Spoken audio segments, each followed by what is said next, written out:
Assalamualaikum warahmatullahi wabarakatuh. Jumpa lagi dengan Pak Suprono di channel Pak Suprono Belajar Manajemen. Pada kesempatan kali ini kita akan melanjutkan membahas pelayanan prima dengan topik Customer Recovery System pada part yang kedua. Bagi kalian yang belum mengikuti pada part yang pertama, silahkan klik di kolom deskripsi. Jangan lupa klik like dan share agar menjadi ilmu yang bermanfaat bagi banyak orang, dan jangan lupa subscribe agar kalian tidak tertinggal pada video-video berikutnya. Baik, kita lanjutkan pada materi selanjutnya adalah apa harapan pelanggan yang mengeluh. Jadi sebenarnya apa sih harapan pelanggan yang mengeluh atas pelayanan kita? Yang pertama adalah harapan pelanggan yang mengeluh adalah dia diakui keluhannya. Jadi karena dia ingin diakui keluhannya, maka kita harus menerima keluhan tersebut dengan baik dan mencermati dengan baik. Lalu yang kedua adalah apa yang diharapkan pelanggan yang mengeluh atas pelayanan kita, yaitu permohonan maaf.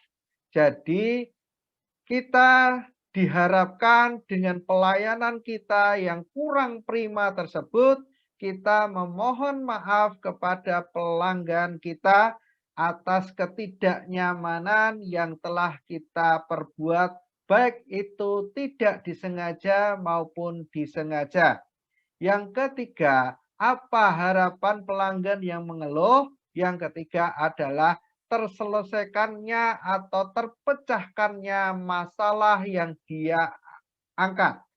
Jadi dia ingin permasalahan keburukan pelayanan yang dia terima itu segera terpecahkan oleh kita selaku penyedia pelayanan. Baik itu misalkan hanya sekedar permohonan maaf atau bila perlu sampai dalam bentuk ganti rugi.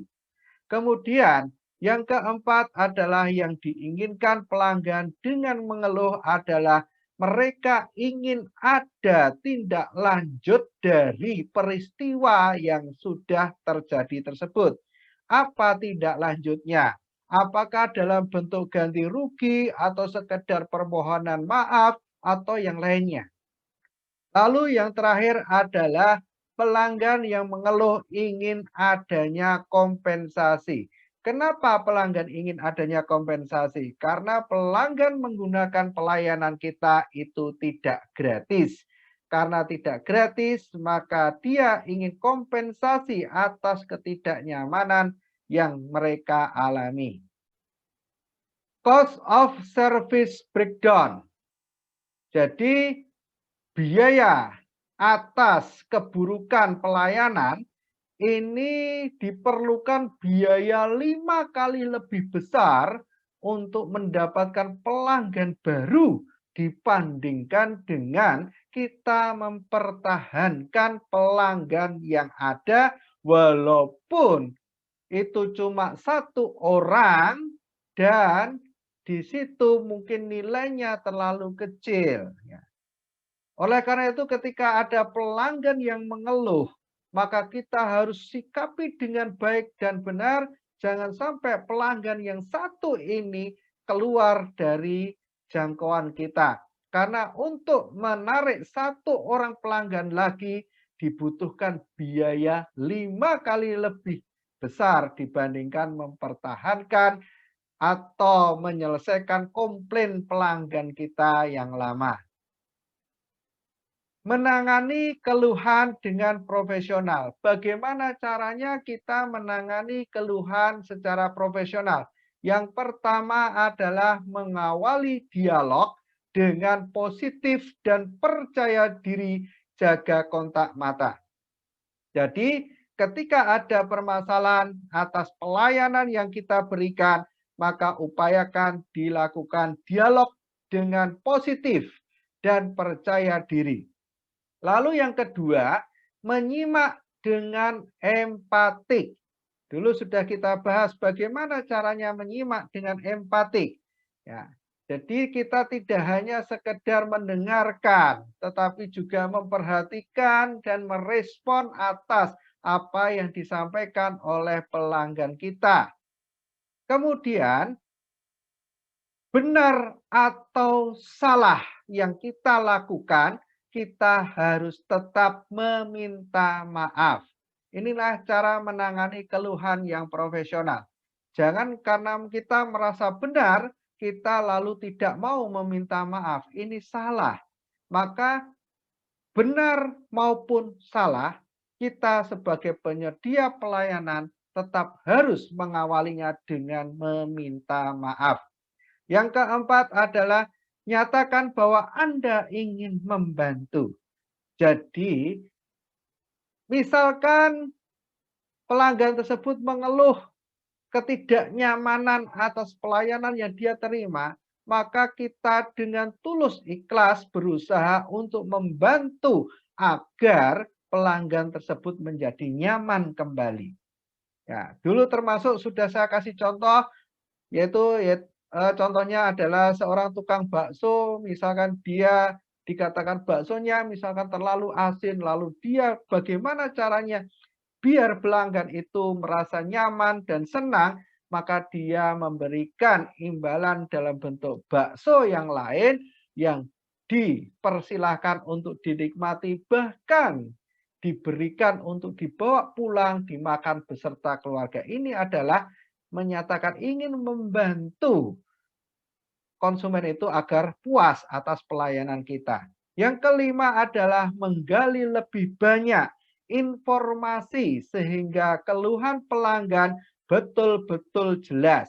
Jadi ketika pelanggan itu mengeluh kepada kita gali sedalam-dalamnya sampai ke akar-akarnya sebenarnya inti dari permasalahannya itu apa dan langsung kita pecahkan sehingga ketika kita memberikan solusi kepada pelanggan, pelanggan tersebut betul-betul puas.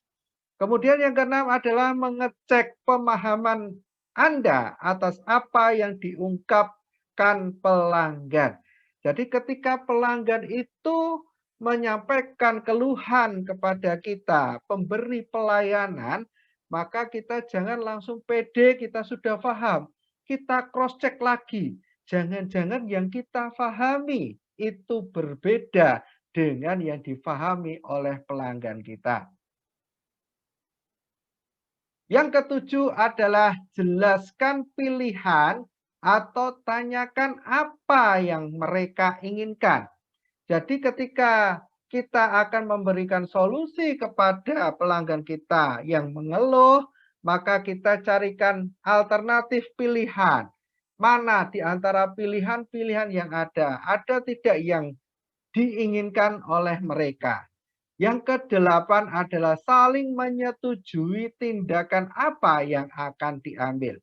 Nah, ketika pelanggan kita mengeluh kepada kita, menyampaikan keluhan, jangan kita secara dari sisi kita penyedia pelayanan langsung memutuskan menggunakan ini, tidak. Tetapi kita berikan solusi. Misalkan tadi contoh adalah tadi contohnya tukang bakso yang dinilai baksonya keasinan, maka dia memanggil pelanggan tersebut, disuruh mencicipi di depannya, lalu ditungguin, ya.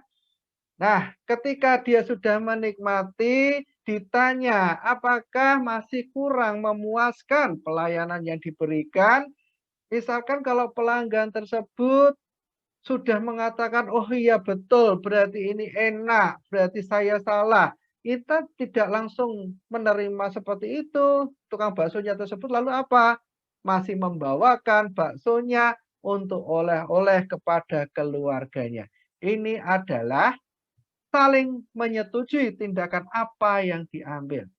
Kalau misalkan si pelanggan tersebut tidak mau mencicipi lagi, maka kita tanya, apa yang inginkan? Misalkan dia ingin uangnya kembali, ya kita kembalikan uangnya. Ini adalah bentuk fair play ketika sudah terjadi kesepakatan itu akan cair. Yang kesembilan itu adalah mengecek kepuasan pelanggan.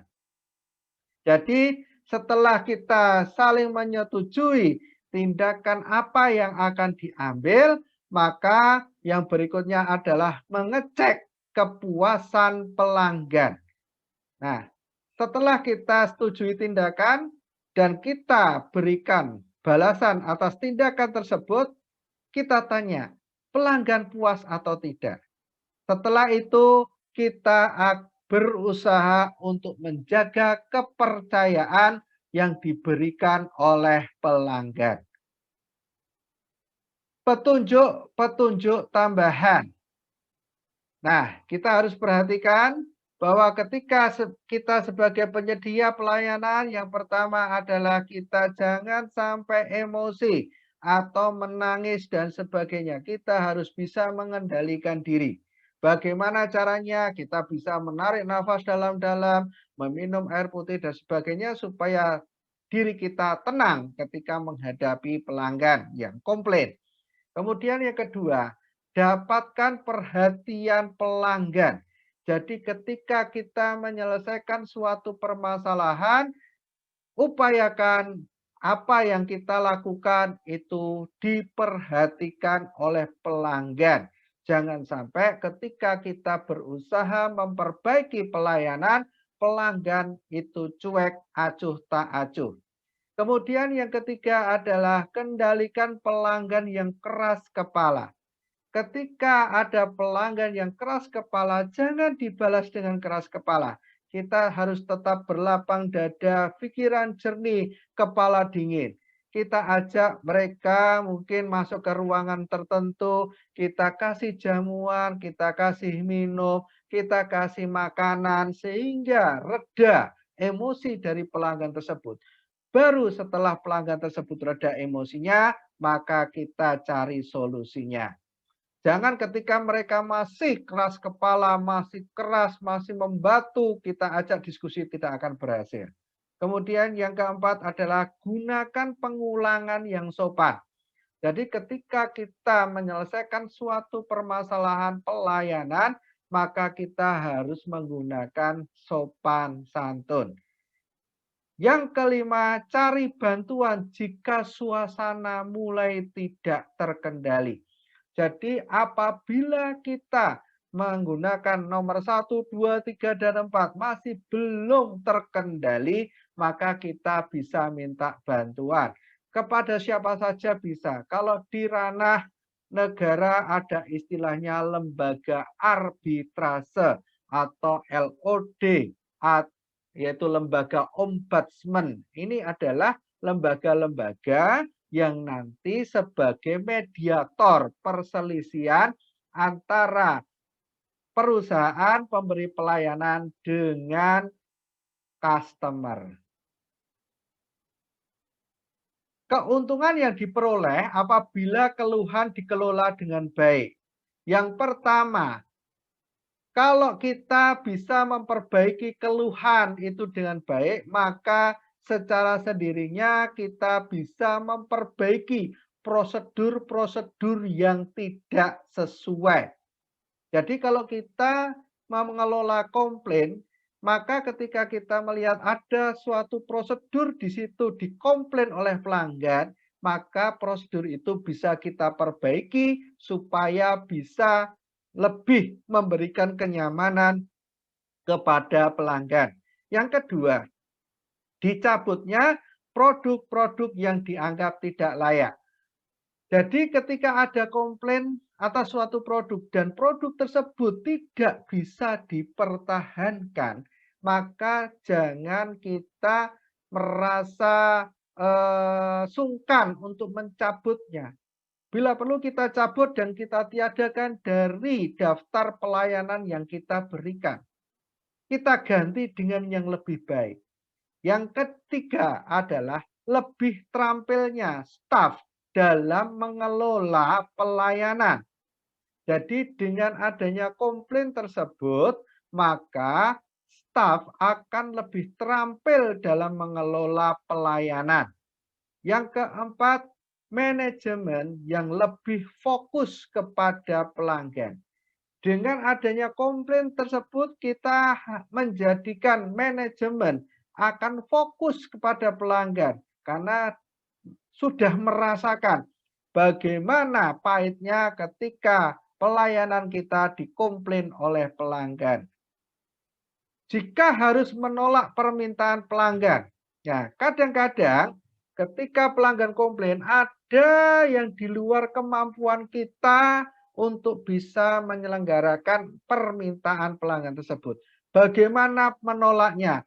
Yang pertama, menolak harus disertai dengan alasan penolakan, di mana alasan penolakan itu logis, masuk nalar, dan bisa difahami oleh pelanggan tersebut. Misal, karena kita tidak memiliki alatnya, karena kita tidak memiliki kemampuan, karena adanya keterbatasan sumber daya dan sebagainya. Ini bisa dimaklumi oleh pelanggan. Yang kedua, tidak terlampau banyak meminta maaf, tetapi tetap empatik. Kita memang harus minta maaf, tetapi jangan terlalu banyak meminta maaf. Yang penting adalah pelanggan itu tidak hanya butuh sekedar permintaan maaf, tetapi pengen actionnya. Maka kita harus tetap empatik. Ya.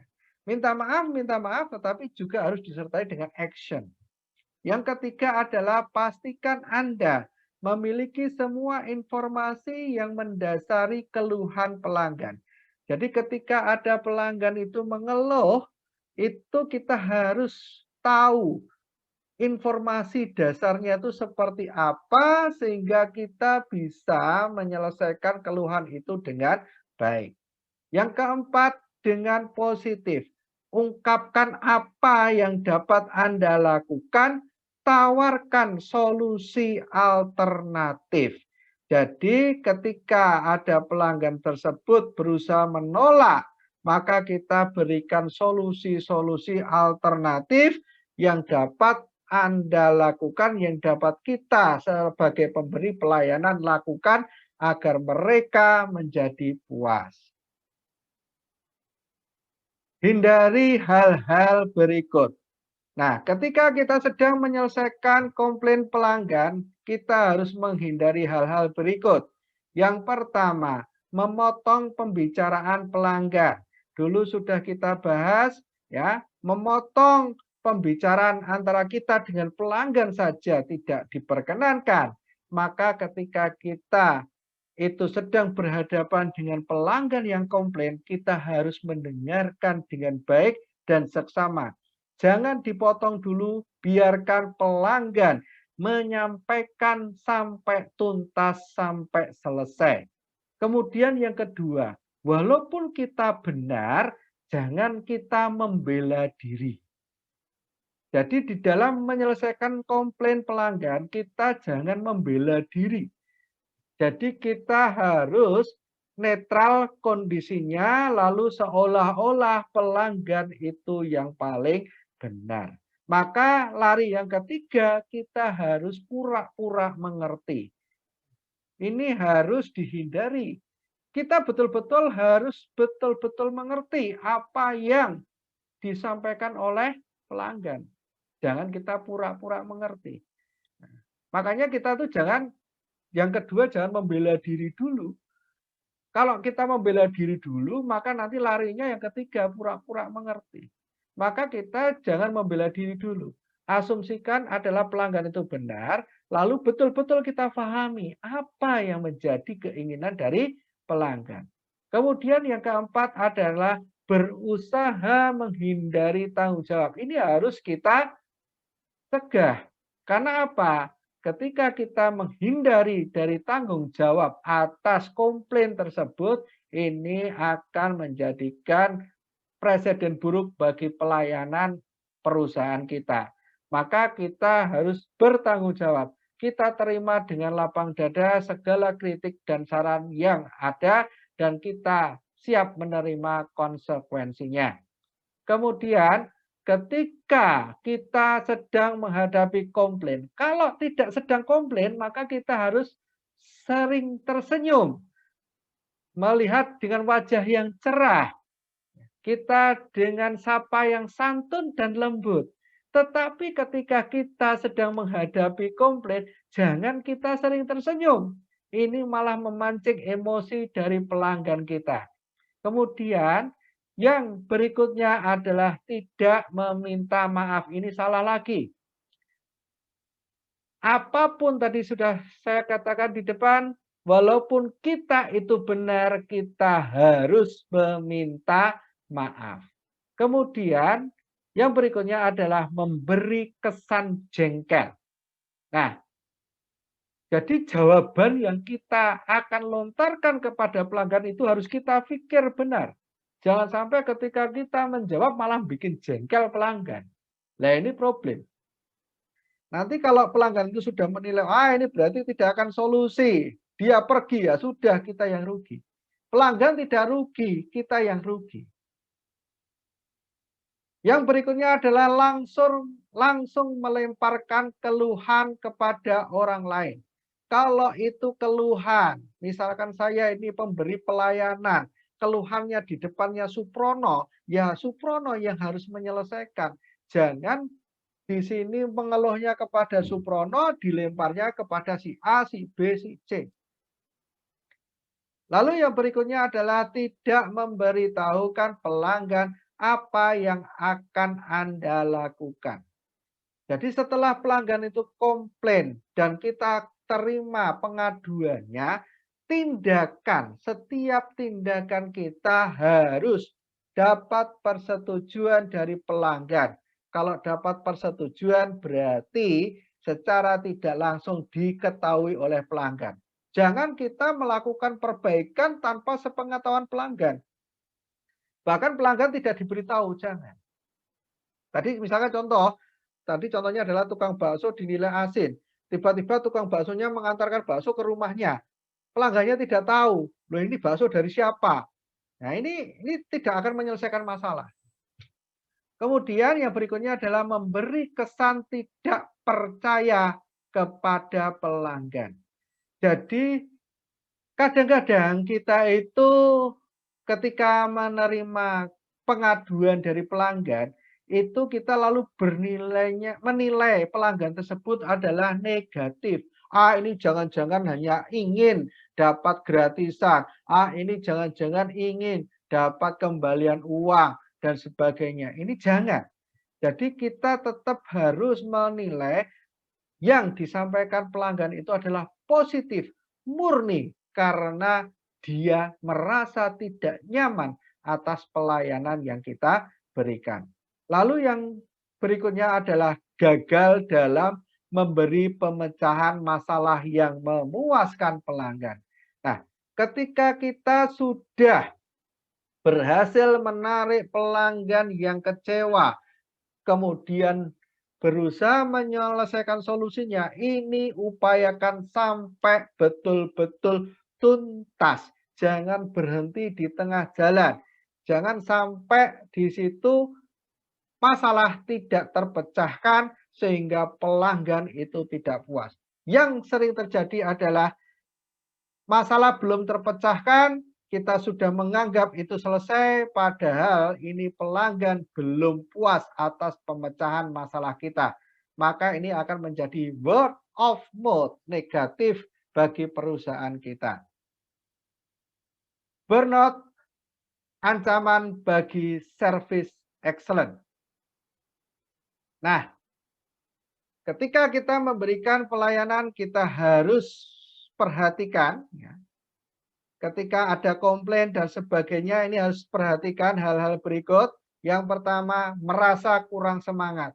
Kadang-kadang ketika kita itu habis dikomplain, kita itu langsung loyo, langsung istilahnya itu tidak ada spirit lagi. Nah, ini problem. Jangan sampai ketika kita itu selesai dikomplain, itu kita malah kurang semangat. Kita harus malah semakin semangat. Karena berarti orang yang komplain kepada kita, itu orang yang perhatian atas pelayanan yang kita berikan. Yang kedua, setelah dikomplain produktivitas menurun, ini juga jangan. Setelah dikomplain kita harus malah meningkatkan produktivitas dengan baik. Apa yang menjadi masukan dari pelanggan itu sebagai cambuk untuk meningkatkan produktivitas perusahaan kita. Yang ketiga, setelah dikomplain lalu terlambat masuk kerja, berat badan naik turun, kehilangan minat. Ini adalah sesuatu problem individu yang istilahnya itu membuat blunder di kemudian hari. Nah, kita harus bisa menyikapi dengan baik. Nah, bagaimana dari sisi manajemen? Kalau ada karyawan yang seperti ini, kita jangan langsung malah mengejudge, langsung memberikan tambahan-tambahan yang tidak sedap, jangan. Kita malah membangkitkan semangat pada dia. Lalu mengatakan, ah itu tidak masalah, itu tidak akan mengancam karir kamu. Kamu tidak akan saya keluarkan. Itu sebagai cambuk semangat tidak hanya kamu, tetapi juga saya sebagai juragan misalkan, saya sebagai pimpinan. Itu bukan salah kamu total, itu juga salah saya sebagai pimpinan. Ini yang baik. Jangan lalu kita malah menambah beban karyawan kita. Kemudian menggunakan stimulan buatan. Jadi ketika kita sudah burnout, kita sedang boring karena habis dikomplain, lalu menggunakan stimulan-stimulan buatan. Jangan. Kita buat betul-betul stimulan yang betul-betul mengarah ke arah service excellent. Ya. Lalu yang ketujuh, mengeluh. Nah ini, kebanyakan orang kita setelah dikomplain itu mengeluh. Nah, keluh kesah ini tidak penting. Karena kita mengeluh sampai 100 kali tidak akan ada solusi. Maka kita harus membuang jauh keluhan-keluhan yang tidak penting tersebut. Kemudian yang kedelapan adalah gabungan hak-hak kecil. Nah, kadang-kadang ketika kita sudah selesai dikomplain, kita itu kemudian menggabungkan hak-hak yang kecil-kecil-kecil menjadi satu. Ini tidak penting. Ini malah bisa menjadi pukulan pada service excellence. Kita bersikap wajar saja, kita kembali ke arah jalan yang benar, hak-hak semua, tidak hanya yang kecil, semua yang kita harus akomodir. Kemudian yang biasa sering terjadi adalah setelah kita dikomplain kurang konsentrasi, susah tidur karena depresi ya. Kemudian sedikit berbicara karena kita murung. Nah, kalau memang ada karyawan kita yang bagian pelayanan sampai seperti ini, ya, ini jangan kita paksakan dia untuk bekerja terlebih dahulu, kita siapkan mereka untuk refresh terlebih dahulu, tetapi ingat kita tetap kembali ke atas tadi, yaitu kita harus menyampaikan ini bukan salah kamu total. Jadi di sini ada salah kami sebagai manajemen, di sini juga ada salah saya sebagai pemilik dan sebagainya sehingga karyawan tersebut kembali kepada mood yang awal. Jika memang perlu kita kasih libur, maka kita berikan libur. Ini adalah caranya agar servis tetap excellent. 5 cara mencegah burnout. Yang pertama, atur pola makan dan olahraga. Nah, ini kenapa tadi sering terjadi seperti itu, depresi dan sebagainya, karena kita tidak bisa mengatur pola makan dan kurang olahraga. Kemudian kita bangun belajar dari kekecewaan positif. Jadi ketika kita mengalami suatu kekecewaan, suatu kesedihan, kita harus belajar untuk menilainya secara positif. Kemudian yang ketiga, supaya kita tidak terjadi burnout atau istilahnya boring, istilahnya sekarang, maka kita harus dibiasakan itu bekerja dengan target, on schedule, sehingga kita sudah terbiasa oleh kegiatan-kegiatan semacam itu. Yang keempat adalah jujur dengan perasaan Anda, ungkapkan dengan terampil. Nah, di sini kita harus biasa untuk mengungkapkan perasaan kita secara jujur. Kadang-kadang kita itu tidak mau jujur kepada perasaan kita. Kita menilai makanan enak, itu kita aja tidak mengatakan enak. Nah, ini kita harus berupaya berkata jujur untuk diri kita. Yang kelima adalah bangkitkan semangat, lakukan hal-hal yang bermanfaat. Supaya kita bisa kembali on the top, kita harus bisa membangkitkan semangat yang ada di dalam diri kita untuk terus berkembang maju. Demikianlah pembahasan pelayanan prima, customer recovery system pada part yang kedua. Kita lanjutkan pada video-video berikutnya. Jangan lupa like dan share agar menjadi ilmu yang bermanfaat bagi masyarakat banyak. Dan jangan lupa subscribe agar kalian tidak tertinggal pada video-video berikutnya. Kurang lebihnya mohon maaf. Akhirul kalam, wabillahi taufiq wal hidayah. Assalamualaikum warahmatullahi wabarakatuh.